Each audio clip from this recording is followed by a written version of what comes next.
Another variety of squash that I have this morning, guys. Ayan sila, gaano sila katataba this morning. So hindi ko pa na-weed tong area na to dito. Ayan oh. Pero ang lalaki na ng aking mga squash.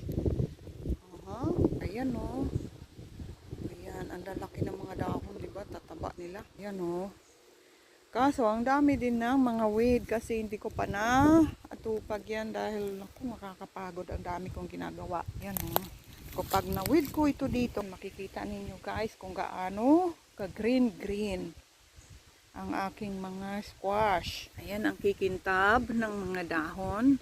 Kapag nilalagyan mo sila ng baking soda and beer, ayan ang kinalabasan guys, ang kintab-kintab ng mga dahon. Ayan o. Diba? Kintab, tataba na nila guys. So twice ko na sila. Twice a month kasi dinidiligan ko sila ng water na with beer and baking soda. Look at that. Pagdating sa hangin guys, strong na strong sila. No, Meng! Mami! Tingnan mo si Mami. Sabi siguro ni Mami, sino yung kinakausap nito? Oh, don't hit my squash. So that is the update of my squash this morning, mga lalabs.